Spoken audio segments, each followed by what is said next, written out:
Olá, pessoal! Espero que estejam todos bem. E hoje mais uma aula de revisão para nossa A9 e hoje a gente vai falar sobre isomeria espacial. Na primeira aula nós falamos sobre isomeria plana, né? E o que são isômeros espaciais? Primeiro, isômeros tem que ter a fórmula molecular, né? No caso de isomeria plana, é quando a fórmula estrutural se diferencia de um do outro na estrutura plana. E já a isomeria espacial, onde eles têm uma estrutura espacial diferente, ok? Então, mesma fórmula molecular, estrutura espacial diferente. E eu tenho dois tipos de isomeria espacial. Eu tenho isomeria geométrica, também chamado cis-trans, por causa dos dois isômeros formados, o isômero cis e o isômero trans. E quais são as condições para que tenha isomeria cis-trans? Primeiro, tem que possuir uma dupla ligação aqui, ó, entre carbonos. Que mais, gente, tem que apresentar? O R1 tem que ser diferente do R2 e o R3 tem que ser diferente do R4. O R1 e o R3, eles podem ser iguais, tá bem? O carbono da dupla, cada carbono da dupla que tem que ter ligantes diferentes, mas eles podem ser ligantes iguais entre si. Por exemplo, R1 igual a R3, R2 igual a R4. Então, não podem ser iguais, como também podem ser o quê? Diferentes, ok? E a isomeria óptica? A única condição para que se tenha isomeria óptica era que tenha um carbono assimétrico, ou seja, um centro quiral. O que é o carbono assimétrico? Primeiro é um carbono tetraédrico, um carbono de hibridação sp3. Hoje ele faz 4 ligações simples, certo? E onde esses 4 ligantes ao carbono, todos os 4 têm que ser diferentes. E olha, o que quer dizer uma substância opticamente ativa? É quando ele desvia o plano da luz polarizada. Quando ele desvia esse plano de luz polarizada para a direita, ela é chamado de destrógeno. Se desvia para a esquerda, o isômero é chamado de levógeno. Então, vamos ver aqui como é que ele pode pedir aí nas questões, nas provas. Então, vamos lá. Dados os seguintes compostos orgânicos. Então, ele quer saber, pelas alternativas, quais apresentam isômeros geométricos. Então, vamos montar a estrutura espacial de cada um. Olha o primeiro aqui, ó. Eu tenho C, sempre agora, como é geométrico, eu vou primeiro destacar a dupla ligação. Então, quais são os ligantes do carbono da primeira dupla ligação? Então, olha lá, CH3, CH3 e aqui, Cl, Cl. Então, apresenta isomeria cis-trans? Não, porque os ligantes dos carbonos da dupla, eles são o quê? Iguais. Então, esse aqui não apresenta isomeria cis-trans. O segundo, eu vou aqui, ó, colocar o carbono da dupla e vou colocar os ligantes, ó, CH3, CH3, tudo bem? Depois o outro é Cl, o CH3. Nesse segundo carbono, os ligantes são diferentes, só que nesse carbono são iguais. Então, esse daqui também não possui isomeria geométrica ou isomeria cis-trans. Vamos para o composto 3. Então, vamos lá. Vamos destacar aqui a dupla ligação. Quem está ligado ao primeiro? CH3, Cl, certo? O outro, eu vou ter Cl, CH3. Tudo bem? Por quê? Porque nas alternativas aqui em cima, gente, 1, 2, 3, 4, ele me deu a estrutural plana. Pela plana, não tem jeito de eu saber se tem isomeria cis ou trans. Tem que montar a forma estrutural espacial para saber que tipo de isômero eu estou formando. Então, nesse caso aqui, ó, o isômero, ele é o quê? Ele é um isômero cis, porque os ligantes estão do mesmo lado. Eu poderia também ter feito o outro, né? Que é o trans. Olha lá, CH3, aqui CH3, Cl. Tudo bem? Aqui seria o cis e aqui seria o trans. Por que eles são isômeros geométricos? Porque os ligantes de cada carbono da dupla, eles são diferentes. Olha o quarto aqui. Então, esse daqui, check. Esse daqui, C, dupla C. Aí eu tenho F, CH3 e o outro Cl, CH3. Tudo bem? São isômeros cis-trans, apresentam isomeria geométrica? Apresentam, ó, porque esse primeiro é diferente do segundo e esse aqui também, eles são diferentes. Então, o único que apresenta os únicos que apresentam isomeria cis-trans são o 3 e o 4. São os únicos que apresentam isomeria geométrica ou isomeria cis-trans. Então, ficou letra D de dado, ok?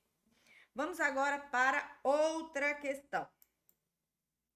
Em relação ao composto a seguir, fazem-se as seguintes afirmações. É um composto que apresenta isomeria cis-trans. Então, vamos ver, olha. Aqui está a dupla ligação, não é isso? No primeiro carbono, eu tenho o hidrogênio e o CH3, que são diferentes. No outro, eu tenho o CH3, certo? E todo esse ligante aqui, ó, que também são diferentes. Então, apresenta isomeria cis-trans? Correto. 2. Não apresenta isomeria de função. Vou apagar aqui. Que função pertence a esse composto? Ele é o hidrocarboneto. Hidrocarboneto faz isômero de função com quem? Com nenhum. Por quê? Porque isomerias tem que ter o quê?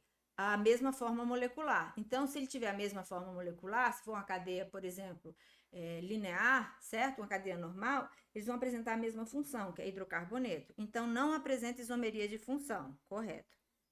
Seu nome na IUPAC é 3,5-dimetil, 3N-propil, EPT 5N. Então, primeira coisa, a gente tem que destacar a cadeia principal. O que é a cadeia principal? É aquela que tem maior número de carbonos, deve conter, se houver o grupo funcional, ou se não houver a insaturação, e se não houver a ramificação, certo? O carbono que contém a ramificação. Então, vamos ver a cadeia com o maior número de carbonos, olha. Se for linear, ele tem 1, 2, 3, 4, 5, 6, 7. Mas eu posso fazer essa aqui, ó. 1, 2, deixa eu só colocar aqui, ó. 1, 2, 3, 4, 5, 6, 7. Agora, olha essa daqui. 1, 2, 3, 4, 5, 6, 7, 8. Então, a minha cadeia principal, gente, vou fazer aqui, ó, é essa aqui, ó. Então, eu preciso dar o nome do composto? Não, porque ele está dizendo que a cadeia principal tem quanto? 7, e na realidade ela tem 8. Então, aqui está errado. Tudo bem? Certo? Depois, é um alcano. O que é um alcano? Um hidrocarboneto de cadeia fechada, ou hidrocarboneto de cadeia aberta, saturado, que só tem simples ligações entre carbonos. Esse daqui não é um alcano, isso daqui é um alceno. Tudo bem? Então, o item está errado. Então, estão corretas apenas 1 e 2. Então, ficou letra B de bola, certo? Próximo. O livro Química Orgânica do R. Morrison e R. Boyd, Fundação Calustre, Taraná, encontramos o seguinte relato. Tem sido noticiada, eu estudei por esse livro, tem sido noticiada a presença de aminoácidos, as unidades constituintes das proteínas, em meteoritos, mas em quantidades tão pequenas que se foi levado a especular se o que aparecem ser passos celestiais não seriam mais provavelmente impressões digitais de polegares terrestres. Uma das provas de que os aminoácidos encontrados no meteorito por Cirilo Ponamperuma, da Universidade de Maryland, são realmente de origem extraterrestre, reside no fato de eles serem opticamente inativos, ao contrário do que seria de esperar se eles fossem contaminantes de origem biológica terrestre. Indique o número de isômeros opticamente ativos e o número de misturas racêmicas possíveis nos aminoácidos essenciais, treonina, cuja fórmula encontra esquematizada a seguir. Então, vamos lá. Primeiro, para saber, a gente tem que primeiro determinar o número de carbonos assimétricos. O que é o carbono assimétrico? É aquele carbono tetraédrico com 4 ligantes diferentes. Então, olha para esse primeiro carbono. Ele tem o OH como ligante. Vou pegar aqui. O OH como ligante, o H como ligante, o CH3 e o resto da cadeia. Então, ele é um carbono assimétrico? A gente coloca um asterisco aqui para indicar que ele é assimétrico. O segundo, a mesma coisa, ó. Ele tem o hidrogênio, o NH2, a carboxila e o resto da cadeia aqui. Então, esse segundo aqui também é assimétrico. Esse terceiro não é assimétrico porque ele tem que ser carbono tetraédrico, né? e esse ele é trigonal, porque ele tem dupla. Então, para saber o número de isômeros opticamente ativos, eu vou calcular que é 2 elevado a n, concorda? Então, seria 2 elevado ao quadrado, onde n é o número de carbonos assimétricos. Então, vão dar 4 isômeros opticamente ativos. E o que é uma mistura racêmica, gente? A mistura racêmica é aquela onde eu tenho 50% de destrógeno e 50% de levógeno. Então, opticamente ativo não é quando desvio o plano da luz polarizada? No caso da mistura racêmica, você coloca 50% um, 50% dois. Então, ele vai ser inativo, certo? Porque 50% para a direita vai anular os 50% da esquerda. E para saber o número de isômeros, né, das misturas racêmicas, eu coloco 2 elevado a n menos 1. Então, 2 menos 1, 2 isômeros, né, da mistura racêmica, ok? Então, tá aí. O próximo agora.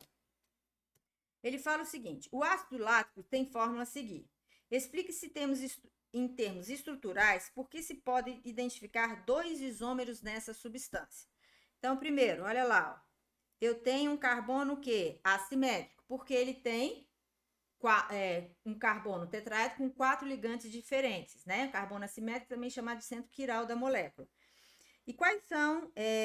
Então, aí você pode dizer que ele tem um carbono assimétrico que tem 4 ligantes diferentes. Então, eles vão desviar o plano da luz polarizada. E como são denominados os isômeros do ácido lático? É o destrógeno e o levógeno. Se desviar para a direita é o destrógeno, se desviar para a esquerda é o levógeno. Próximo. A patulina, substância 1, essa daqui de baixo, né? É uma molécula bicíclica de origem fúngica que pode ser obtida pela reação abaixo. Sabendo que a rotação óptica do produto da reação é zero, indique a proporção de cada um dos enantiômeros formados. Gente, se ela é opticamente inativa, então, por exemplo, se ela é opticamente ativa, e ele está dizendo que ele tem enantiômeros, o que é enantiômeros? Vamos lembrar, é a imagem especular do outro no espelho, é como você botasse as duas mãos, uma de frente para a outra. E os enantiômeros, ó, eles não são sobreponíveis, tá vendo? A mão da gente, ó, não dá para sobrepor uma à outra, certo? Então, se eles estão dizendo que eles têm enantiômeros, então quer dizer que eles têm isômeros ópticos. Se ele tem isômero óptico, certo? Olha, vamos ver um carbono assimétrico? Olha ele aqui, ó. Olha esse carbono aqui. Você tem esse ligante e o outro aqui é o hidrogênio, ó. Tá vendo? Então, se ele tem um centro quiral, se ele tem um carbono assimétrico, ele tem isomeria óptica. Então, ele fala que a rotação óptica do produto da reação é zero. Se é zero, é porque é uma mistura racêmica. Então, qual é a proporção? Eu tenho 50% levógeno e 50% destrógeno. Tudo bem? Só isso, mais nada. Próximo. Moléculas que apresentam carbono quiral, ou seja, assimétrico, são muito comuns na natureza. Para os organismos vivos, a quiralidade é particularmente importante, pois uma molécula que apresenta imagem especular pode provocar o efeito fisiológico benéfico, enquanto a que apresenta sua imagem no espelho pode ser inerte ou provocar problemas de saúde, ou seja, a destrógeno pode ser boa e a levógeno pode ser ruim. Na síntese de medicamento, a existência do carbono quiral é sempre uma preocupação, pois, embora duas moléculas podem ter a mesma fórmula molecular, apenas uma delas poderá ser ativa. O naproxeno, cuja molécula é representada a seguir, é o princípio ativo de um anti-inflamatório. Seu enantiômero não apresenta efeito sobre a inflamação e ainda pode provocar problemas no fígado, que é quando a gente toma um medicamento, a gente está tomando tanto o levógeno quanto o destrógeno. Então, um vai agir sobre a inflamação e o outro que vai agir sobre o fígado, que são os que a gente chama de efeitos colaterais. Então, indique o carbono quiral e identifique as funções presentes na molécula. Então, o que é o carbono quiral? Um carbono tetraédrico. Tanto nesse primeiro anel como no segundo, eu só tenho carbonos trigonais, como nesse daqui. O único carbono tetraédrico que eu tenho é esse, ó. E ele tem o CH3 como ligante, ele tem a carboxila como ligante e tem o resto da cadeia toda e tem também aqui um hidrogênio. Então, tá aqui o centro quiral. Tudo bem? Aí ele pergunta quais são as funções que eu tenho. Então, esse daqui, ó, não é um grupo carboxila? Então, aqui eu tenho um ácido carboxílico, certo? Ácido carboxílico. Esse daqui, se eu for desmembrar ele, ele não vai ficar. Ó, eu tenho aqui a cadeia, né, a cadeia aromática. Aí aqui eu tenho o O, depois CH3. Que função é essa aqui, gente? Isso aqui é uma função éter, ok? Próximo.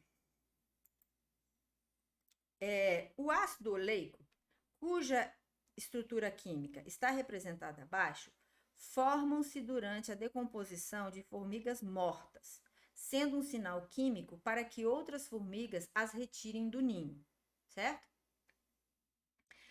Assinale a veracidade ou a falsidade das proporções abaixo sobre o ácido oleico. De acordo com a nomenclatura IUPAC, ele é denominado ácido cis-octadec-9 enoico. Então, vamos lá. Primeiro, vamos ver quantos carbonos ele tem e vamos começar a numerar a partir da extremidade mais próxima do grupo funcional. Então, eu tenho 1, 2, 3, 4, 5, 6, 7, 8, 9, 10, 11, 12, 13, 14, 15, 16, 17, 18. Então, essa parte da nomenclatura tá certa, certo? Depois, 9 entre o 9 e 10 tem uma dupla, a gente pega o menor número. Então, aqui também tá certo. Óico, que é um ácido carboxílico. Aí ele quer saber se ele é o cis. Ele é o cis porque os menores ligantes, olha, eles estão do mesmo lado. Tudo bem? Então, aí é um isômero cis, só que eu só posso determinar o cis porque ele me deu a forma espacial. Se ele tivesse me dado aquela plana, não dava para a gente poder determinar, certo? Então, esse item aqui, ele está correto. Ele possui 2 átomos de carbono primário e 14 átomos de carbono secundário. Eu nem vou somar, porque quando ele fala, ó, 2 mais 14, 16, sendo que essa cadeia tem 18, não é isso? Quais são os carbonos primários que eu tenho aqui, gente? Eu tenho esses 2 carbonos da extremidade. O que é um carbono primário? A um ou a nenhum outro átomo de carbono, que ele está ligado. Então, ele tem 2 de primário e 16 secundários. Então, esse item está errado. Ele apresenta a cadeia normal? Ok. Desculpa. A cadeia aberta? Apresenta, não é fechada. Apresenta a cadeia normal? Sim, ela não é ramificada. Ela apresenta a cadeia insaturada? Sim, porque apresenta dupla ou tripla ligação entre carbonos. Nesse caso, ele apresenta dupla ligação. É heterogênea? Não, porque ele não apresenta heteroátomo. O que é um heteroátomo? Átomo diferente do carbono ligado entre carbonos. Olha aqui, ele tem esses 2 oxigênios, mas eles não estão ligados entre carbonos, ele só está ligado a um carbono. Então, esse item está errado. Então, fica VFF, né? Ele botou F. VFF, então fica a alternativa B de bola, ok? Próximo exercício. Considere as seguintes afirmações sobre os compostos 1 e 2 apresentados a seguir. A molécula do composto 1, ela é apolar. Não é apolar, gente, por quê? Porque ela contém aqui, ó, se fosse apolar, se ela fosse um hidrocarboneto, certo? Mas ela contém grupos polares, então esse item está errado. Os compostos 1 e 2 apresentam propriedades físicas e químicas idênticas. Não, isômeros cis e trans têm propriedades tanto físicas e químicas bem diferentes, ok? Então, esse aqui está errado. Os compostos 1 e 2 são isômeros cis, e o outro são isômeros trans. Então, cis e trans, certo? O nome dos compostos 1 e 2 são cis 1,2 dicloreteno e trans 1,2 dicloreteno, certinho, né? 1,2 dicloreteno, 1,2 dicloreteno. Tem a mesma nomenclatura. O que vai diferenciar? Lembra que eu falei, se são isômeros, alguma coisa na nomenclatura tem que estar diferente, porque senão eles são os mesmos compostos. Então, um apresenta isomeria cis e o outro apresenta isomeria trans. Então, ficou 3 e 4. Letra B de bola, ok? Próximo. A quantidade de carbonos quirais na molécula da glicose mostrada na figura abaixo é... Então, esse é um item, né, do vestibular da UNB. Então, ele quer saber quantos carbonos assimétricos eu tenho. Então, eu tenho, ó, esse carbono é um carbono assimétrico. Esse não é. Por quê? Porque ele vai estar ligado a um CH2 aqui. Aqui vai ter um CH2. Então, vai ter 2 hidrogênios aqui, ó, ligados, ok? Certo? Vai ter um hidrogênio. Deixa eu botar ele aqui. Procurando a borracha tá aqui. Vamos montar tudo direitinho? Então, eu vou ter aqui, ó, C, OH, H. Então, esse já não é carbono assimétrico, porque tem esses 2 hidrogênios. Depois, C, OH, HC, certo? E o resto da cadeia. Então, esse aqui é um centro quiral. Depois vem C, OH, HC, o resto da cadeia. Então, esse daqui também é um centro quiral. Não é isso? Então, eu tô aqui no segundo álcool aqui. Agora, vamos para esse daqui. Mesma coisa, ó. C, OH, H. Outro centro quiral. Então, eu tenho aqui. Opa, azul. Outro centro quiral. Próximo. Agora, ele vem C, OH, H, certo? Aí vem C, dupla O, H. Então, eu tenho mais um centro quiral aqui. Então, ele vai ter 1, 2, 3, 4. 4 deles, ok? Outro. Ixi, tá pequenininho. O ácido araquidônico são 8... Para o ácido araquidônico, são 8 possíveis isômeros geométricos, cujas propriedades físicas são iguais. Pronto, já tá errado, não precisa nem saber. Propriedades físicas são iguais? Não. Eles já vão apresentar logo de cara qual a propriedade física. Tanto ponto de fusão e ponto de ebulição deles, do cis e trans, eles são diferentes, ok? Então, é isso aí, gente. Uma revisãozinha aqui rápida sobre isomeria espacial, certo? Fazer exercício, certo? Para a prova. Então, bons estudos para vocês e uma excelente prova. Fiquem com Deus. Beijos. Interromper aqui a nossa gravação. Tchau!